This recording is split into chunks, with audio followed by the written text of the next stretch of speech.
UPPL অভিযোগ নকৰিলে তেওঁলোকে আৰু আমাক ধন্যবাদ দিব নেকি? যিটো ঢলমাৰা অঞ্চল কোকৰাঝাৰ ডিষ্ট্ৰিক্ট হেডকোৱাৰ্টাৰত যাবলৈ 3 ঘণ্টা 4 ঘণ্টা লাগিছিল সময়। আজিৰ দিনটোত আধা ঘণ্টাত DC অফিচত গৈ পায়, SP অফিচত গৈ পায়, কোকৰাঝাৰ থানাত গৈ পায়, BTC অফিচত গৈ পায়। সেইটো ডেভেলপ নহয় নেকি? গোটেইখিনি ৰাস্তা কমিউনিকেশ্যন যাতায়াতৰ ব্যৱস্থা ইমান সুন্দৰকৈ মানে হ'ল, তেওঁলোকে আৰু আমাক ধন্যবাদ দিব নেকি? আমাক ধন্যবাদ দিব, তেওঁলোকে আমাক অভিযোগ কৰিবই। আগত কি আছিলে আমাৰ গোটেই কোকৰাঝাৰ ডিষ্ট্ৰিক্ট, আমাৰ পুৰাণা কোকৰাঝাৰ ডিষ্ট্ৰিক্টত এখানে ৰাস্তা আছিল, যিটো ৰাস্তা নেশ্যনেল হাইৱে কাছকট্ৰাৰ পৰা বাসুগাঁৱৰ পৰা কি আছিল আমাৰ চালাকাটিৰ পৰা চৰাইখোলাৰ পৰা কোকৰাঝাৰ, এইখিনিয়ে ৰাস্তা আছিল। আজিৰ দিনটোত আমি সকলো ছাইডৰ পৰা আমি যাব পাৰোঁ।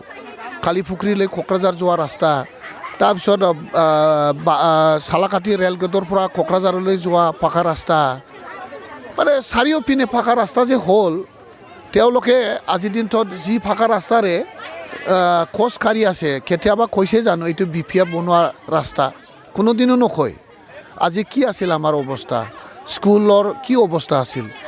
আমাৰ ঢলমাৰা হাইস্কুল ফেঞ্চাৰ স্কুল আছিলে, মানে এনেকুৱা অৱস্থা আছিল, গুৰু গোহালিও তাতকৈ বেছি ভাল আছিলে।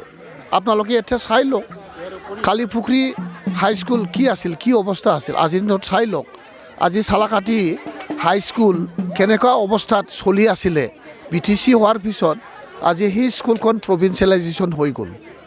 চাৰিওপিনে LP স্কুল কিমান যে মানে ভেঞ্চাৰ হৈ আছিল, আজিৰ দিনটোত এইবোৰ স্কুল প্ৰভিন্সিয়েলাইজ হৈ গ'ল। আজিৰ দিনটোত EGS এডুকেশ্যন গেৰাণ্টি স্কিম, এই স্কিমবিলাক আজি আপগ্ৰেড হৈ পেলাই ফৰ্মেল স্কুলত আজি হৈ আছে। সেইটো মানুহে ডেভেলপ নহয় বুলি ক'লে কেনেকৈ হ'ব? ডেভেলপটো বা কোনটো বুজে? UPPLৰ ডেভেলপমেণ্টটো আমি বুজি নাপাওঁ, কিন্তু চালাকাটি সমষ্টিবাসী ৰাইজে ডেভেলপমেণ্টটো কোনটো কয় সেইটো বুজে। আজিৰ দিনটোত BTC নহ'লে হৈ 750 মেগা প্ৰজেক্ট NTPC হ'লে হৈ জানো? এইটো এটা চুক্তিৰ দফা, সেই দফাটো আজি কিবা হ'ল, ইমপ্লিমেণ্টেশ্যন হৈছে। 750 মেগাৱাট আজি প্ৰডাকশ্যন হৈ আছে। ইয়াত বহুতো বেকাৰ সমস্যা সমাধানটো হৈছে না, সমাধান হৈছে। বহুত লোকেলৰ বেকাৰ যুৱকসকলে, স্কিল লেবাৰসকলে আজি ইয়াতেও এবজৰ্বটো হৈছে। এই এবজৰ্ব হোৱা আজি প্ৰায় 1500 মান পৰিয়ালে আজিৰ দিনটোত ইয়াত কৰ্ম সংস্থাপন হৈছে। আজি ITI টেকনিচিয়ান তেখেতসকলে আজি ফৰ্মেল মানে ৰেগুলাৰ চাকৰি কৰি আছে 80 জনতকৈ অধিক। আৰু আজিৰ দিনটোত আপোনালোকে জানে ইয়াত যিটো মানে ডিপ্ল'মা ইঞ্জিনিয়াৰিং ইতিমধ্যে 12 জন লোকেল এংগেজ হ'ল। সেইটো ডেভেলপ হোৱা নাই জানো? ডেভেলপটো কোনটো? BPFৰ ডেভেলপ, UPPLৰ ডেভেলপ আমি বুজি নাপাওঁ। আমাৰ BPFৰ ডেভেলপ সেইটোৱে ডেভেলপ আমাৰ নাই। আমি কাৰ্যালয় নজ্বলাক কিয়? আমি তীব্ৰ ভাষাৰে গৰিহণা দিছোঁ। আৰু BPF বা BJP যিটো নিৰ্বাচনী কাৰ্যালয়, যিকোনো কাৰ্যালয়, কোনোবা দুষ্কৃতিকাৰীয়ে তেনেকুৱা দুষ্কাৰ্য কৰাটো আমি গণতান্ত্ৰিক নাগৰিক হিচাপে আমি গৰিহণাটো গ্ৰহণযোগ্য। সেইটো আমি তীব্ৰ ভাষাৰে গৰিহণা দিছোঁ। আৰু প্ৰশাসনে মানে এই দুষ্কৃতিকাৰীসকলক ডিটেক্ট কৰিব লাগে, মানে বুক কৰিব লাগে সোনকালে। আমি জিলা প্ৰশাসনৰ ওচৰত, নিৰ্বাচনী আয়োগৰ ওচৰত আমি অনুৰোধ জনাইছোঁ, ইয়াৰ বিহিত ব্যৱস্থা ল'ব লাগে আৰু পুনৰাই তেনেকুৱা আৰু দুঃকাৰ্য কৰিব নোৱাৰে। তাৰ কাৰণে প্ৰশাসনে একদম ষ্ট্ৰিক্ট হ'ব লাগে। আৰু ৰাইজকো মই প্ৰশাসনক সহায় কৰিবলৈ মই অনুৰোধ কৰিছোঁ, যাতে তেনেকুৱা দুষ্কৃতিকাৰীসকলে সমাজত উচ্ছৃংখল সৃষ্টি কৰিবৰ কাৰণে কোনো ধৰণৰ সুবিধা নাপায়।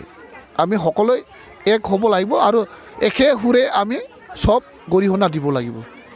তো মুখ্য সমস্যা বুলিতো নাই, আমাৰ ইয়াত কি সমস্যা আছে সমস্যাটো বহুত থাকিব নিবনুৱা সমস্যা আৰু কৃষকসকলৰ সমস্যা বা আমাৰ শিক্ষাৰ সমস্যা যাতায়াতৰ সমস্যাটো চবতে অলপ অলপ আছে চবতেই থাকিব আধৰুৱা হৈ আছে আৰু কৰিব লগা আছে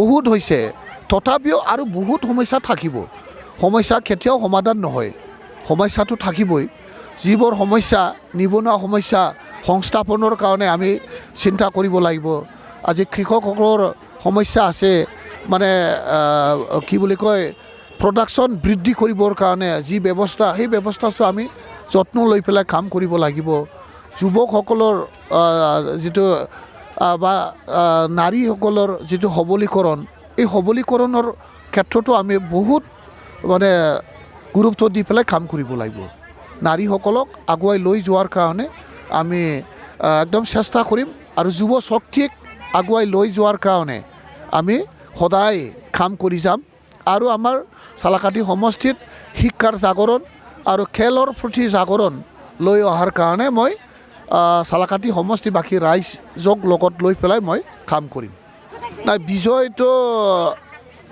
মই অকলে বিজয় নহয় ৰাইজে য'ত আছে মোৰ আই মাতৃসকল য'ত মোক আশীৰ্বাদ দিছে মোৰ পিতৃসকলে য'ত মোক আশীৰ্বাদ দিছে জ্যেষ্ঠসকলে য'ত মোক আশীৰ্বাদ দিছে সহায় কৰিছে মোৰ যুৱ বন্ধুসকলে য'ত মোক সহায় কৰি আছে তাত বিজয় হোৱাটো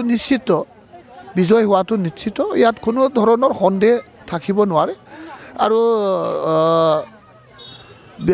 যেতিয়া মানে নতুন চৰকাৰ গঠন কৰা হ'ব নতুন BPF চৰকাৰ গঠন কৰা হ'ব তাত আমি সকলোৱে BTC-বাসী ৰাইজ হিচাপে আমাৰ যিসকল গাৰ্জেন যিসকলে সদায় এই অঞ্চলখন গঢ়ি তুলিছে আজি শান্তি বা উন্নতিৰ ক্ষেত্ৰত সদায় মোৰ লগত ওতঃপ্ৰোত থাকি যিসকলে ৰাজনৈতিকভাৱেও যিসকলে মোক সহায় কৰি আহিছে তেওঁলোকক সদায় আস্থা আৰু বিশ্বাসত ৰাখি তেখেতসকলৰ লগত সদায় বছৰত দুবাৰকৈ বহি হ'লেও তেওঁলোকৰ পৰামৰ্শত আমাৰ গাৰ্জেনসকলৰ পৰামৰ্শত ইণ্টেলেকচুৱেলসকলৰ পৰামৰ্শত মই এই সমষ্টিখন আগুৱাই লৈ যাবৰ কাৰণে মই চেষ্টা কৰিম আৰু যিসকলে আজিৰ দিনটোত আমাক সহায় কৰিলে তেখেতসকলক মই ধন্যবাদেই নহয় তেখেতসকলক মই জীৱনতো ভুলি নাযাম আৰু সদায় তেখেতসকলক অকল নিৰ্বাচন নহয় নিৰ্বাচনৰ পিছত অঞ্চলৰ উন্নয়নৰ ক্ষেত্ৰত শান্তি সম্প্ৰীতি অটুট বজাই ৰখাত